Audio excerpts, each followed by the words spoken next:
Hello, ladies and gentlemen, and welcome back for a Monday edition of the Steel City Sports Report, where we talk everything Steelers, Penguins, and Pirates. I am your host, Brady Vini, and wow, what a weekend. We just went through some good, some bad, but mainly the Pittsburgh Steelers got out with the W against the New York Jets yesterday afternoon by the final score of 34-32. A win is a win is a win, but a lot to take away from that game.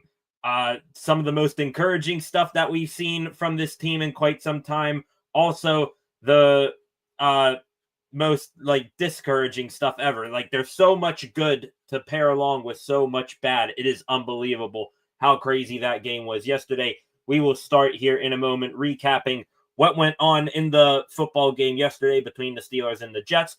We will also get into some winners and losers from that game. The winners, most of them newcomers to the team. The losers, guys who have been here before and doing the same ugly stuff that they did, especially to end last season. So we'll talk about all that and so much more as the live stream rolls on here tonight. First thing is first, if you are new here to the channel, please subscribe and turn on notifications so that you never miss when I am live again. Also, leave a like on this live stream, share this live stream so we can get more viewership in here, and comment in the comment section any thoughts, questions, or opinions that you may have. I can pop those up on the screen right here like you see it. And just anything you want to get off your chest about yesterday's ball game between the Steelers and Jets. Tons to talk about there. We are going to start there right now. Yesterday, ladies and gentlemen, the Steelers getting probably one of their ugliest yet most satisfying wins in quite some time against the New York Jets. Steelers won the coin toss. They elected to receive the ball after halftime. Jets marching right down the field. Once they got into the red zone, the Steelers were able to put the brakes on them a little bit, force them to kick a field goal. 3-0 Jets early on. And then Aaron Rodgers and this kind of new Steelers offense. You got Rodgers, Metcalf, Jonnu Smith, Kenneth Gainwell came out on the field. First couple plays, I'd say about 2 of the first 4 plays of the ball game didn't look all that good. One of them was a sack. As a matter of fact, 2 of them might have been sacks for all I know. But after that, it was one of those scenarios. Sometimes you got to get hit in order to get yourself in the ball game. Maybe that's what Aaron Rodgers needed. After that, Steelers, they moved the ball meticulously down the field. Ben Skoranek, nobody could have predicted this. He is the first Steeler to score a touchdown this season. Aaron Rodgers finding Skoranek wide open on a crosser across the field. Skoranek gets inside the pylon there. 7-3 Steelers. An opening drive touchdown, ladies and gentlemen, on the first drive, offensive drive that is, of the season. The first time that has happened since 2008. And last I remember, the Steelers, they did some good things back in 2008. After that, Jets got the ball back. They kind of like how they did it all day long. Moved the ball down the field on the Steelers. Darius Slay gets beat on a crosser by Garrett Wilson. Almost the same exact thing that Ben Skoranek did on the previous drive. Was pretty, open there. Fields put up a layup for him. Wilson brings it in. 10-7 Jets. Or excuse me, it was 10-7 Jets. After that, Steelers drive, their second drive of the ball game. Started moving it a little bit more, but they saw it out around midfield. No problem. Chris Boswell kicks a 56-yard field goal. Made it, that made it 10-9. The Jets, they missed their extra point on their previous drive. Jets right down the field again. Another touchdown. Steelers defense has been handled up until this point in the game. The Jets, at that point, 15 rushes combined between their running back tandem of Breece Hall and Braylon Allen and Justin Fields. 15 rushes, 80 yards. Aaron Rodgers on the next Steelers offensive drive gets sacked on third down. Broderick Jones looked completely hopeless over there for a majority of the game. Will McDonald was in getting to Rodgers all day long. Jets tacked on to their lead, their 17-10 or their 16-10 lead, excuse me. That made it 19-10. Pat Freiermuth then comes up with a big block on a pop pass from Aaron Rodgers to Jonnu Smith. Smith gets his first touchdown in the black and gold. That made it 19-17 heading into half. A little bit of fireworks to end halftime. Justin Fields on one play put on his best Houdini act all game long, getting away from Steelers defenders in the backfield. Kept escaping sacks left and right. Jalen Ramsey coming up from the secondary lays the boom on Justin Fields as he was throwing a ball away. That incited a scuffle. Jets take a penalty there. Ramsey letting pretty much every single Jets player within a 10-foot radius of him, letting them know how he feels. Jets after that, after halftime, first 3 drives of the third quarter ended in punts. Jets got the ball back, moved right down the field again on the Steelers. Justin Fields ended that one with a rushing touchdown, extending for the goal line, 26-17 as we head into the fourth quarter. In the fourth quarter, first play, Steelers knocking on the door from the 5-yard line. Pretty much the same play that they ran earlier with Ben Skoranek getting the touchdown. They did a similar thing with Jaylen Warren, who caught the ball out of the backfield, went in completely untouched. That brought the Steelers again back within a score. Then on the special teams, Kenneth Gainwell, new addition. We thought that he was, for the most part going to do his damage on special teams as a kick returner. Turns out he can do it the other way. Goes down on Xavier Gipson of the Jets with his right hand. Just swats at the ball, knocks it out of Gibson's hands. And Ben Skoranek, who is quickly, I think competing with Miles Killebrew as the special teams ace on this team, recovers the ball. Steelers in prime territory. Aaron Rodgers scrambling out to his right. Calvin Austin finds himself wide open. The 4th passing touchdown of the day for Aaron Rodgers gives the Steelers the lead. The Jets then down by a score with the game, or not down by a score. They go down the field again, makes the score 32-31, and then Chris Boswell, after the Steelers try with, I think, a little over 2 minutes left is when they started their drive. They go down the field. DK Metcalf, he makes a crazy catch. Like, sometimes you need to be lucky to win. The Steelers, for all the bad they did in yesterday's ball game, I don't think they warranted such luck. Metcalf, as he's going down to the ground, juggling the ball, goes off of Jonnu Smith and somehow lands right back on Metcalf's chest, makes the catch there. Steelers offense couldn't get the first down marker, so their drive stalls at midfield. It's one of those scenarios where it's, I think they were 4th and 12, too long to go for it, too far away, to punt the ball and maybe hope that your defense can give you the ball back. Instead, Chris Boswell gets sent back out there from the midfield logo. Clean operation, hold down, kick up, and right down the middle. A 60-yard field goal, the longest of his career. And that honestly could have been good from 67, 68. Boswell, just insane. I'll admit, he's one of my winners for this ball game that I'll explain here in a minute. For all that I wouldn't say did, what he didn't do in the offseason. Rumors are he was doing more golfing than kicking. I'm not going to doubt him again. 60 yards with ease. That was crazy. Jets with, I believe, 1 minute and 2 seconds left on the clock. Steelers defense, after getting gashed all game long by the run game, and they made Justin Fields look damn good as a passer. I'm sure Steelers internet was reacting well to Fields lighting them up like a Christmas tree. 4th and 3. with 23 seconds left. Ball game on the line. Justin Fields steps up. Looks like he's going to scramble for a first down, then throws it to his left to Garrett Wilson, who he targets a bunch in that game. To save the day, Jalen Ramsey, another new Steeler, comes up from the right corner position, about 10 yards off of Garrett Wilson at the time. Fields lets go of the ball.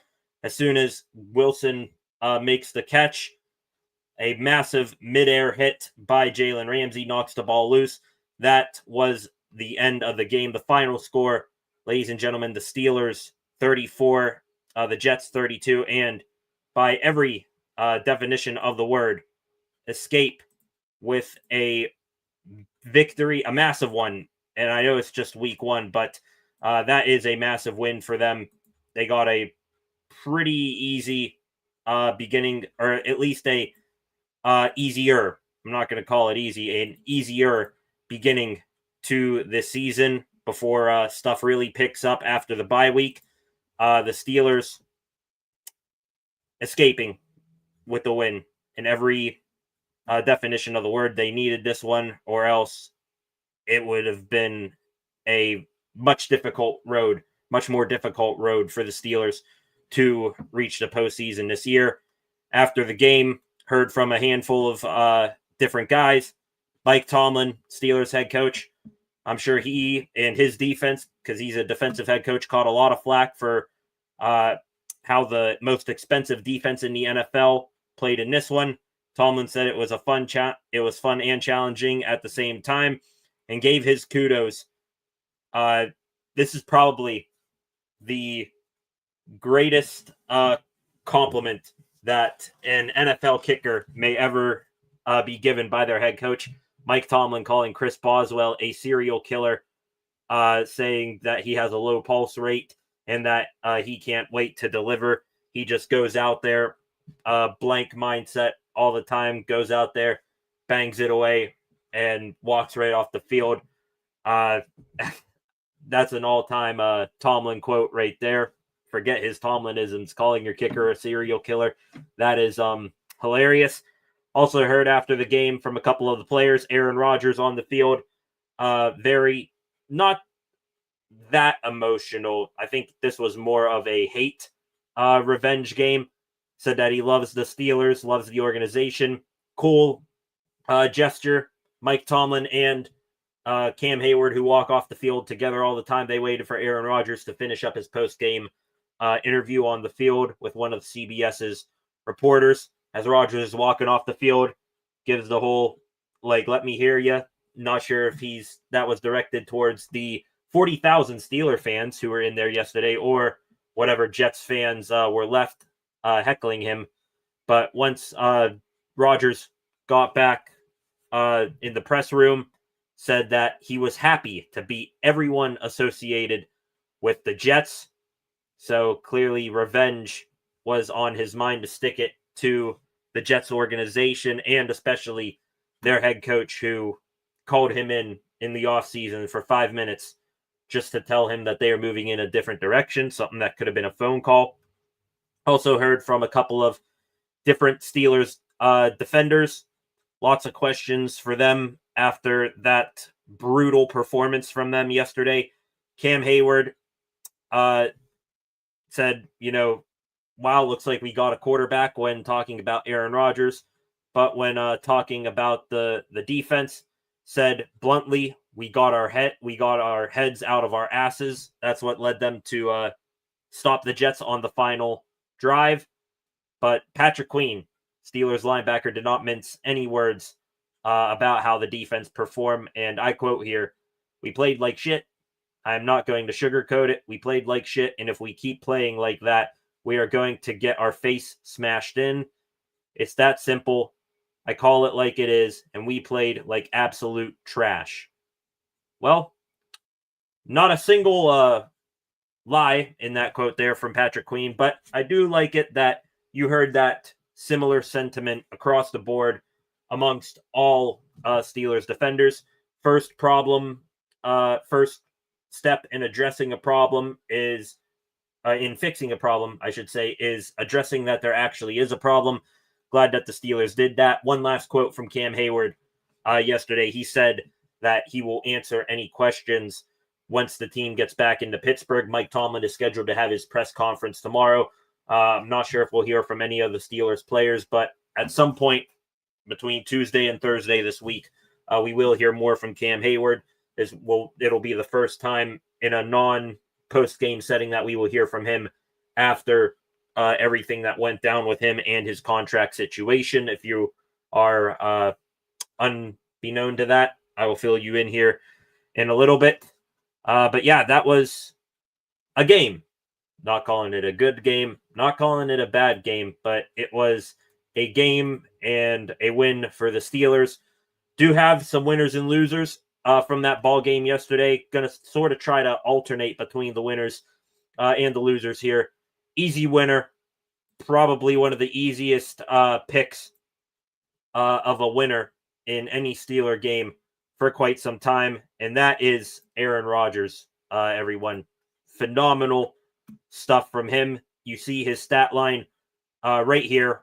Rodgers turning back the clock, 22 for 30, 244 passing yards, 4 passing touchdowns, no interceptions from a clean pocket, according to PFF yesterday, which, feels like to me more that he was, working in spite of his offensive line more than anything. Was 20 for 25, 196 passing yards, 3 touchdowns. I've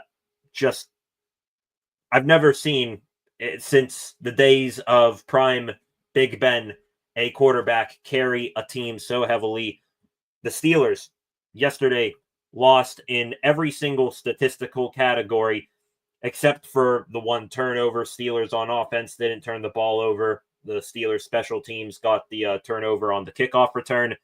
But Steelers not winning in any single statistical category. They were carried by that 4-touchdown performance by Aaron Rodgers, a performance that he hasn't had in quite some time, and a performance that us Steelers fans have not seen in what feels like forever. Rodgers, by the way, with those 4 touchdowns, tying Tom Brady for most 4+ passing touchdowns and 0 interception games in NFL history with 28. Hell of a debut for him in the black and gold. Also, you got to give him a winner for the spiteful factor. Went into his, for the first time in his career, by the way, to a road venue that going up against a team that he played for. Heard heckles throughout the game, I bet. But in the end, he got the last laugh. Even the New York Post on their back cover put Rodgers' face all over that thing, saying, so now he can play. Yes, he can, because he is in a place that will let him be him out there. And so far, so good. 1-0 in the Rodgers era. Looks damn good. Mobility, still a bit of concern, but he showed some next-level quarterbacking that we have not seen in ages here in Pittsburgh. The only downside to his performance, and I'm going to cite some PFF stats probably for the rest of the season here. PFF, sure, say some good stuff. Also, some other stuff they put out there is completely and totally stupid. Rodgers earned a 54.5 grade from PFF. That is the same as Broderick Jones, which, by the way, takes us into our first loser of the ball game yesterday. And I could easily single out just Broderick Jones here. He got worked for 60 straight minutes. Didn't matter who lined up across from him. But I'm just going to put the first loser label, or the first loser label on the trenches, both offensively and defensively. Going across the offensive line here, Broderick Jones was a human turnstile there for most of the game. Isaac Seumalo starting to get worried that his age is showing. Zach Frazier against Quinnen Williams. I said that was going to be a key matchup yesterday to get the Steelers' run game going. He got pushed back more often than not. Mason McCormick saw guys get past him, and Troy Fautanu, compared to Broderick Jones, was decent. And that's not meant to be a compliment. Steelers just got absolutely hammered on the offensive line. This stat damning of every single one of those starters and damning of offensive line coach Pat Meyer. The Steelers yesterday, when run blocking, the running backs had more yards after contact with 56 than actual rushing yards at 54. That is absolutely insane. Average yards before contact was in the negatives, 0.1.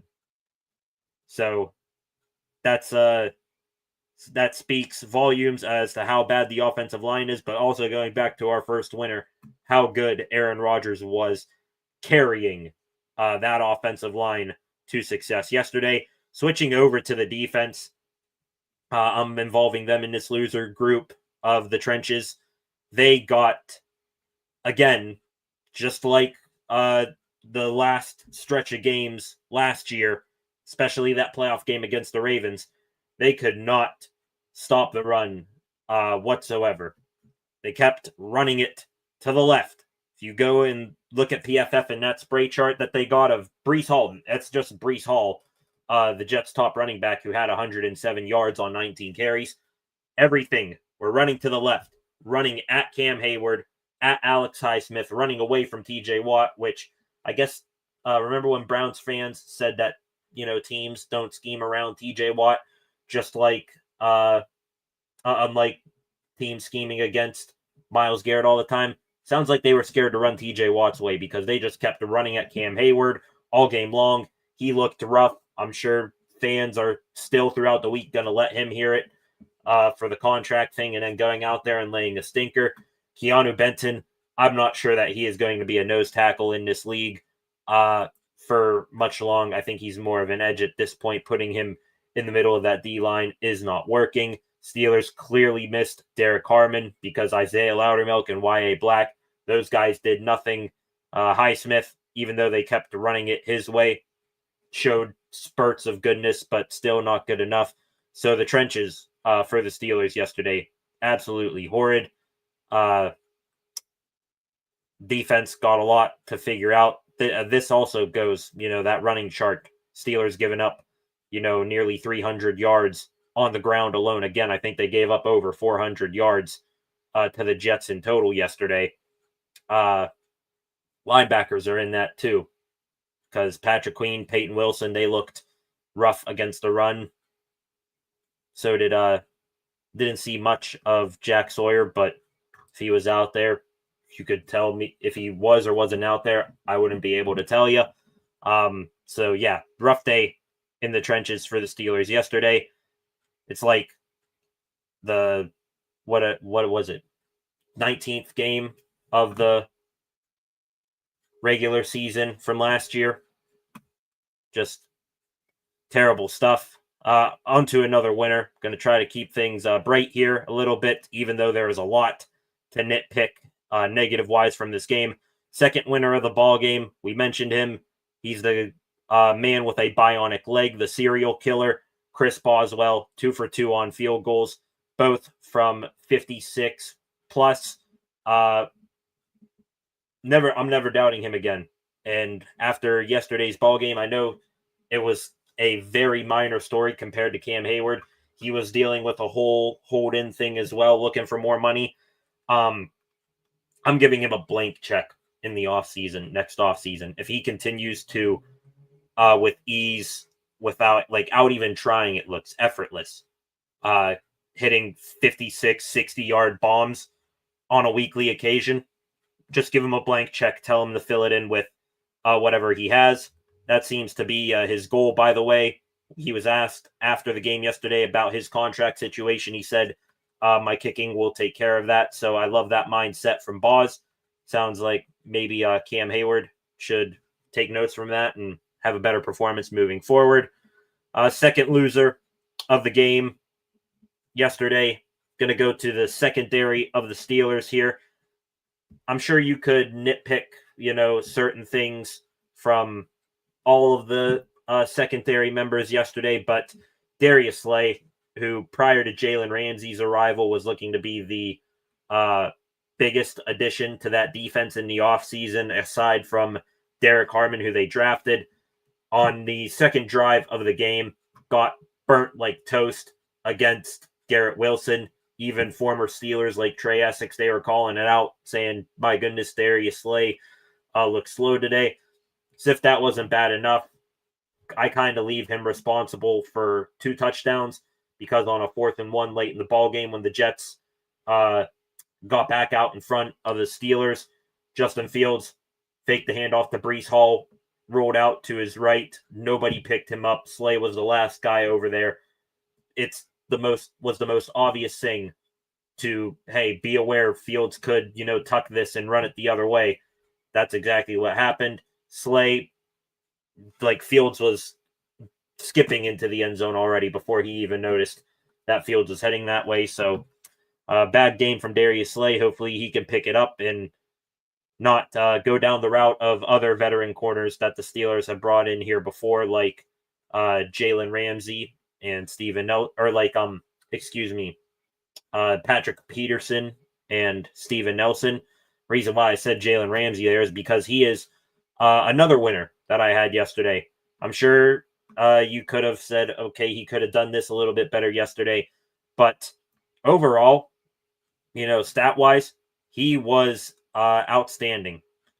Ramsey, I believe, finished the game going up against Garrett Wilson, only allowed 1 catch, and had 2 pass breakups in yesterday's ball game. Both of them in clutch time on the final drive. One was intended for Josh Reynolds, that he followed him on the comeback route and knocked it away.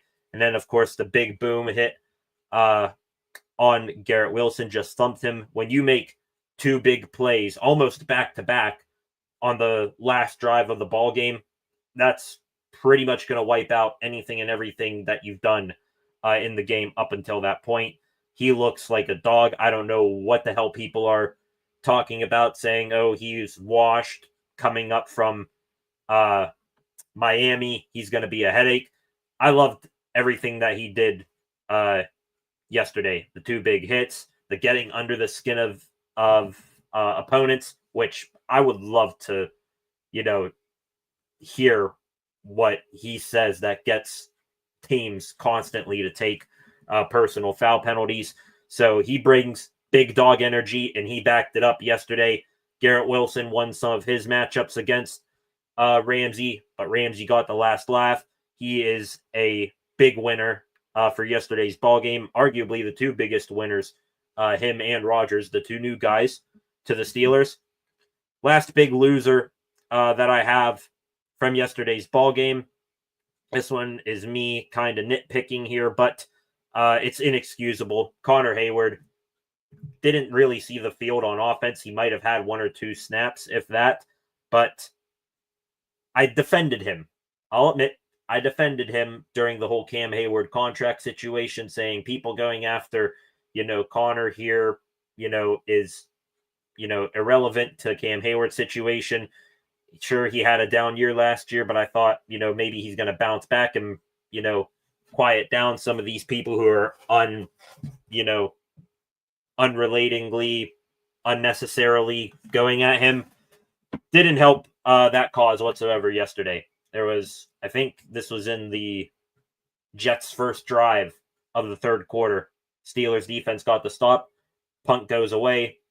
On the fair catch, or on the return, I think, from Calvin Austin, well after the play, Connor Hayward pops, I think, Elijah Davis, the 3rd string running back for the Jets. Took a personal foul penalty there. Absolutely idiotic move. Don't know what the hell he was thinking there. And then, no idea if this is a joke or not. Apparently, he was spotted on the sideline munching on a hot dog. I hope that that's fake. If it is, I will gladly say I got caught, but yeah, nothing there from Connor Hayward, nothing positive from him. Fans are just going to be hard on him again, just like his brother. Last winner for the Steeler game yesterday. Offensively, could have gone with a couple of pass catchers for the Steelers who had good games. DK Metcalf, sure, he had, I think, a couple of drops, but made a couple of nice plays, showed off his speed, which is just unreal how fast he is when you actually watch it in real time. Jonnu Smith got into the end zone for the first time as a Steeler. Pat Freiermuth made a couple of contested catches, but the big guy here in this case is also the littlest guy, Calvin Austin. I don't want to, put him on a pedestal yet, but the Steelers not going out and not getting a wide receiver 2 in the offseason, maybe they knew something about Austin that we didn't. He looked much more polished in everything that he did yesterday. Had a couple of back shoulder fades that you never saw thrown to him before. Made a couple of nice catches pretty much all game, and this was one of my matchups heading into yesterday's live stream. I said him versus Brandon Stevens is going to be a big one today, and he torched the ex-Ravens corner pretty much all game long. Got into the end zone, almost got into the end zone another time. So Calvin Austin, an outstanding job by him. Congratulations to him, and hopefully he continues that and he can stay on the field because wide receiver 2. Not going to say that he's going to be that long term, but for this year, if he keeps doing well with Aaron Rodgers at quarterback, he might just be in store for a breakout season. All right, ladies and gentlemen, real quick, if you are new here, please subscribe to the channel and turn on notifications so that you never miss when I'm live again. Also, like this video, share this video, and comment in the comment section any questions, thoughts, or opinions that you may have on yesterday's Steeler game. Would appreciate it if you get those in there. Real quick, we got some extra Pittsburgh sports news that is mainly going to be focused around the Steelers and the NFL weekend slate of games. But in the meantime, have to do it. They're still in season. Just for a quick couple of minutes, let's talk about the Pittsburgh Pirates. And let's blow through this as quickly as we possibly can because it was an ugly series for them against the Milwaukee Brewers at home this weekend. Friday night, Jared Triolo, playing third base for the Buccos, has an error that puts the Brewers up 1-0.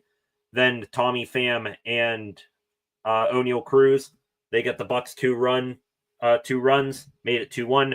That was the first, the only, and the final time that the Pirates had a lead in the series.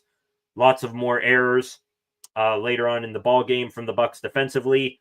Final score of that ball game ended up being 5-2. Quinn Priester, the former Pirate, glad that he had a franchise record-setting night for the Brewers against the Pirates. His 11th straight winning decision, mowed through the Bucks lineup.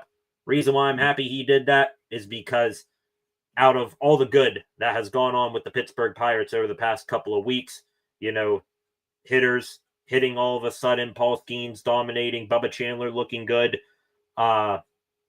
winning ball games, winning series again. Seeing a former pitcher of yours that you traded away to the Red Sox for middle tier prospect at this point in Nick York, and having him turn into a ace, or at least a top of the rotation guy for the Brewers. Hopefully that is something that outweighs all the good and will get Ben Cherington canned in the offseason.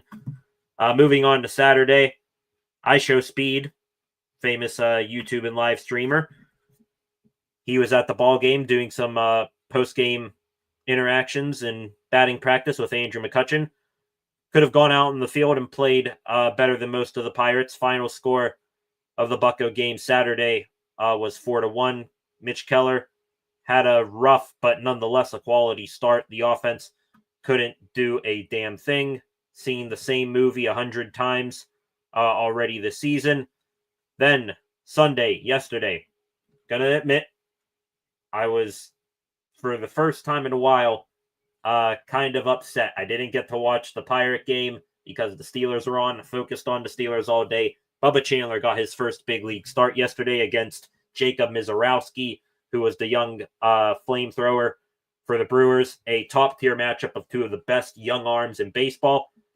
On second thought, after I looked at what the final score of that was after the Steeler game, glad that wasn't something that I needed to focus on, because the Pirates got routed 10-2 by the Brewers, and Bubba Chandler, he was absolutely horrendous. Didn't even go 3 full innings, 2 2/3, gave up 9 hits, 9 runs, all of them earned, walked 3, so the control issues still a problem for him, and also struck out 3 through just 68 pitches yesterday. So Pirates uncontested throughout the entire series. Could have been way worse. Brewers still remain the best team in baseball. And yeah, that is just iceberg meeting Titanic right there. The Buccos all of a sudden cruising quite along well, and then they run into a juggernaut in the Brewers, and it's annoying still. It's always annoying that the Brewers, a team in a much smaller market than Pittsburgh, but they do everything baseball operations right the correct way. Like, they're near the top of the division every year. But what makes me mad even more is that this year they seemed like poised to actually do stuff in the postseason, and they're doing it without many household names. I mean, sure, they got Jackson Chourio, and I don't even know who else. Jackson Chourio, William Contreras behind the dish, but they're pitchers. They rehabilitated Quinn Priester. They brought up Mizorowski. They lost Corbin Burns last year. They traded him away. And also this series that they, kicked the living crap out of the Pirates, they did it without Christian Yelich. He was on the injured list. So even when the Brewers are not at 100%, they can still outclass and out-baseball the Pirates in every single way possible. So nothing will change for the Pirates, especially when it comes to the Brewers. They also made a roster move, as if anybody cares, over the weekend. Ji-Hwan Bae is getting his about 16th opportunity in the big leagues. The Bucks option infielder/outfielder Ryan Kreidler, who they claimed off of waivers from the Tigers a couple of weeks ago, down to AAA. He didn't even make an appearance with the big league team. If he did, I did not even pay attention to it, which, hey, do you blame me? Bucks are off tonight, and then they begin a new series tomorrow. So it looks like they're going to go the Tuesday, Wednesday, Thursday route against the Baltimore Orioles before then having another weekend series coming up later this week. So swept by the Brewers, but hey, just going to keep for the remainder of this Pirates season, keep going through breakdowns just like this, because they are not worth our time anymore. Football is back. Let's focus on hopefully better and brighter things in the Pittsburgh Steelers. All right, ladies and gentlemen, we are about to get into the more Pittsburgh sports news segment of the program here. Real quick, let's take a stroll here through Twitter, see if there's any new pieces of information. Pittsburgh Steelers. This is new since we've been live. They made a addition to their practice squad. Raheem Jarrett, a wide receiver for the Las Vegas Raiders, is signing with the Steelers practice squad. Lance McCutcheon, who was with the team all preseason, has been released. So swapping out one wide receiver on the practice squad for another.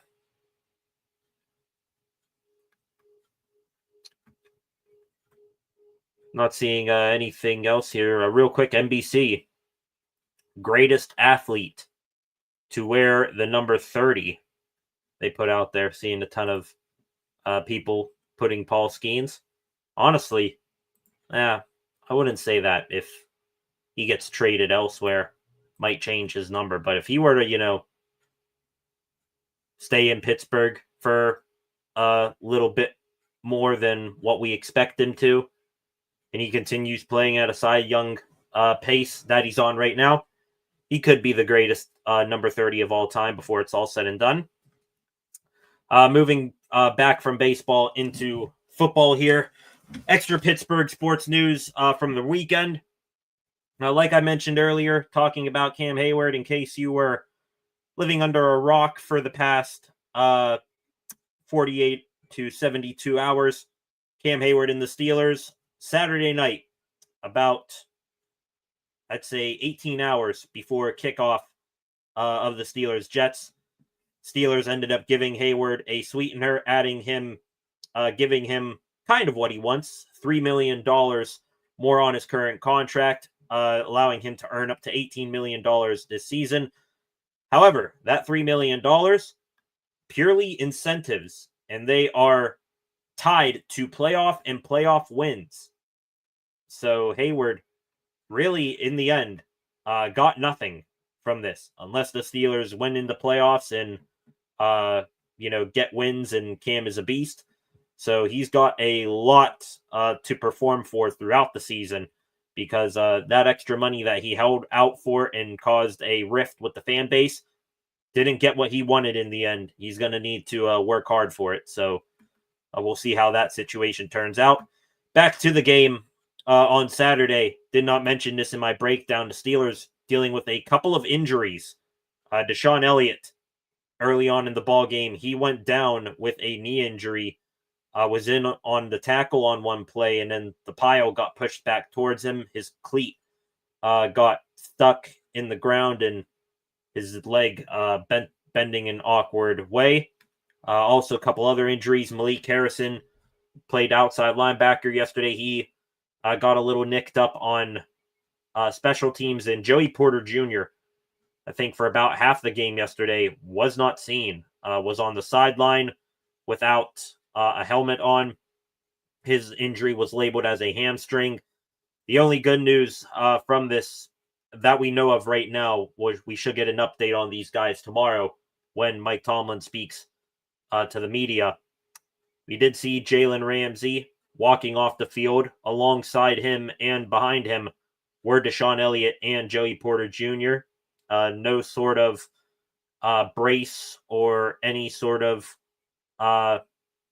medical device helping Deshaun Elliott. Seemed to be walking all right with a bit of a slight limp. Same thing for Joey Porter Jr., though I think initial feel from that, according to a couple of Steeler reporters, is that Porter's hamstring injury is just a precautionary thing that they want to, not push it week one of the season. If I had to guess, kind of like how Nick Herbig, even though he looked good with his hamstring injury before this weekend's game, he sat out yesterday. If I had to, guess, you could see a similar thing with Joey Porter Jr., where he might not play this weekend coming up against the Seahawks, but might be back for week 3 against the New England Patriots. Just mentioned a couple of injuries to the Steelers secondary there. If the Deshaun Elliott situation there, ladies and gentlemen, his was probably the most gnarly of all the injuries that we just talked about. If he were to miss any substantial amount of time, Steelers, they could be in the market for some safety help. They finished most of the game yesterday with just Chuck Clark and Juan Thornhill back there. That could force the Steelers to give a call to a couple of solid veteran free agent safeties out there, like Jabril Peppers or Justin Simmons. And maybe that is in the works, because Jabril Peppers, if you go check out his Twitter right now, posting 6 hours ago, crazy how life works. And of course, everyone puts the eyeball emojis out there, thinking that he is going to sign with the Steelers any minute. I hope so. Regardless of the Deshaun Elliott injury, I thought Peppers would be an easy addition to this already lightning secondary. On top of it, plays a similar style.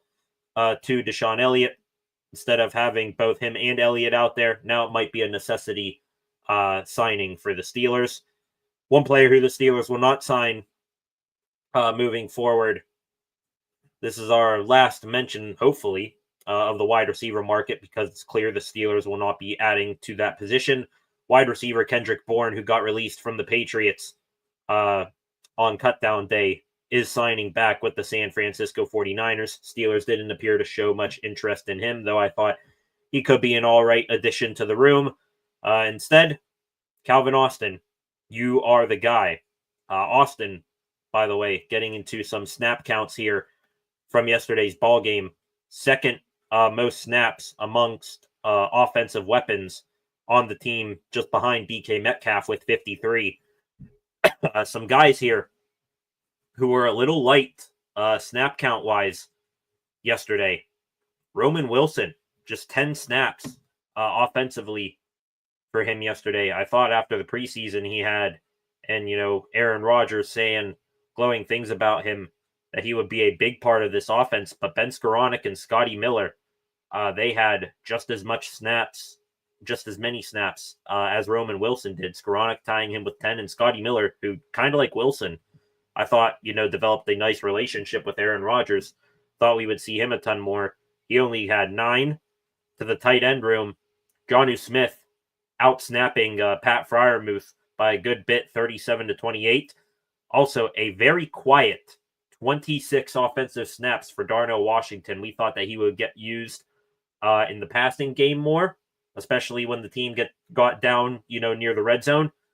That was not the case yesterday, and I think, more than anything, that was, Mike Tomlin and Arthur Smith looking out there and seeing Broderick Jones and Troy Fautanu, getting beat every other play, so they kept Washington in to run block.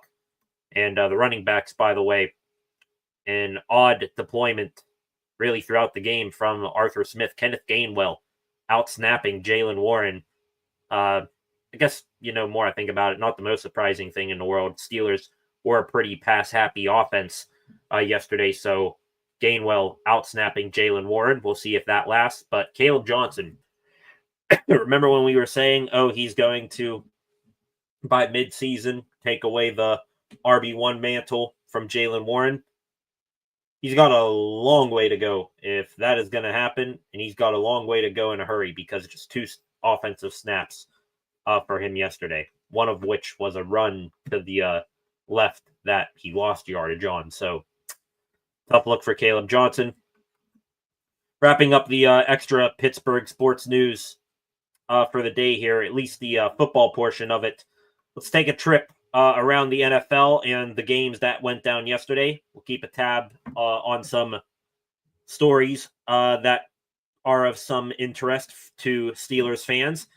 Ian Rappaport, this came on Saturday, dropped a report that before the Green Bay Packers pulled off their blockbuster trade to acquire Micah Parsons, if Parsons did not work out, they had their eyes set on trading for Trey Hendrickson, star pass rusher, for the Cincinnati Bengals.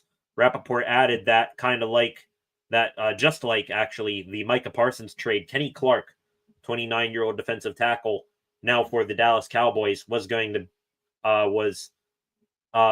desired by the Bengals in the return package. So how crazy would have that been if the Cowboys, just weren't a inept, franchise ran by a senile man, and they would have just, paid Parsons like any sane GM or owner of an NFL franchise would. Imagine if Kenny Clark all of a sudden was in the division, but Trey Hendrickson heading out. I'll count that as a win for the other 3 AFC North teams aside from the Bengals. Speaking of the Bengals, they yesterday, in ugly showdown between them and the Cleveland Browns. The Browns, with Joe Flacco at the helm, held Joe Burrow and his group of offensive talent to just 17 points. And the Browns could have sent that game to overtime possibly if their kicker did not miss an extra point attempt. 17-16 the final score. So the Bengals 1-0 on the year. That moves us into last night's ball game, the Ravens on the road in Buffalo against the Bills. And man, they looked like a well-oiled machine for about 99% of that ball game. Turns out that 1% that they weren't good at turned out to be a difference maker, because the Ravens in 4 minutes last night blew a 15-point lead. The Bills walking it off. I think the final score was 41-40, if I am not mistaken. This is the first time in NFL history that a team has scored 40 points and rushed for 235 yards in a loss. Previous teams were 277-0, including playoffs. And the Ravens, that is that whole post there, that was from NFL Plus. The Ravens running for 235 yards. I can only imagine how many yards they would have ran for on that Steelers defense from yesterday. But at the same time, they always find heartbreaking ways to lose, and it just makes you smile as Steelers fans. A couple other stories from yesterday, not relating to teams in the Steelers division. Sounds like the Russell Wilson experience in New Jersey, the other team in New Jersey, that being the Giants, sounds like that experience is going well so far. I think Wilson was 17 for 37 for maybe just over 200 yards, and that was in a loss. Fans for the Giants, as well as I think their coach Brian Dable, already, considering or calling for Jackson Dart, their first round pick from this past year, to get in there. And then the final story here from yesterday, football related, Tennessee Titans. Kind of like how we told Giants fans, get ready for the Russell Wilson experience. The Tennessee Titans, they are getting the Dan Moore experience down there. If you remember, got paid big money in the offseason. Just tons and tons of comments yesterday from Titans fans. Them Steelers fans were right about Dan Moore. Dan Moore just got beat immediately around the edge. Not going to laugh too hard, because the Steelers, they are in not any better of a situation with Broderick Jones. But looking at everything as a whole, an overall good weekend for the Steelers. I mean, sure, tons to fix on their end, but hey, better to work on what went wrong with a win rather than a loss. The Browns lost, even though I kind of would have preferred them to beat the Bengals, give the Bengals as many losses as possible, because they're a bigger threat than the Browns. But Browns lost, Ravens lost, and the Steelers looks like they chose right in going with Aaron Rodgers, at least in week one, over bringing back Russell Wilson. So that was a great week, a great weekend of football. Also in the college ranks, my Pitt Panthers moving to 2-0 while West Virginia lost. I'm going to take that as a good sign as well. No extra Pittsburgh Pirates or baseball news here for the day, but we do have just two national hockey stories to talk about. The NHL trade deadline was set over the weekend. It is Friday, March 6th. So Pittsburgh Penguins, mark your calendars. That is probably going to be a date where you see a lot of selling off from this hockey club, especially if they are, one of the bottom teams in the league and are in contention for the Gavin McKenna sweepstakes. And the final hockey story here over the weekend, the hockey world lost a legend, Hall of Fame goaltender and 6-time Stanley Cup champion Ken Dryden passed away. Did a ton of good stuff on and off the field, or on and off the ice in hockey. Also was the voice I believe, behind the Miracle on Ice. So rest in peace, condolences to his family in their time of mourning. All right, ladies and gentlemen, before we get out of here on a Monday, covered a lot. Steelers getting the win in spite of their defense and almost solely because of Aaron Rodgers. Winners and losers. Steelers could make a call to safety or two. Jabril Peppers would look quite nice right now.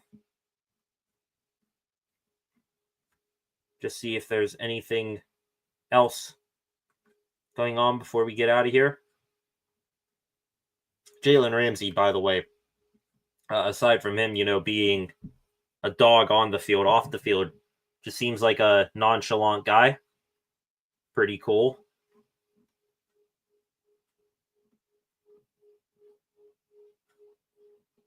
Looking here, one thing I did not mention, I mentioned how the Browns and the Bengals and the Ravens did and how a couple of old Steelers players did. One guy I did not mention, and that's because I'm just now seeing how he did yesterday.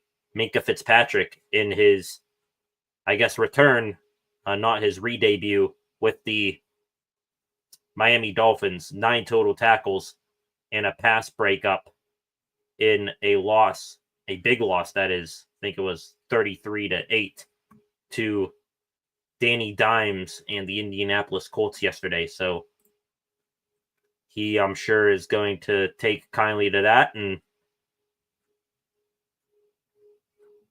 who knows, it might be complaining his way out of there before we know it.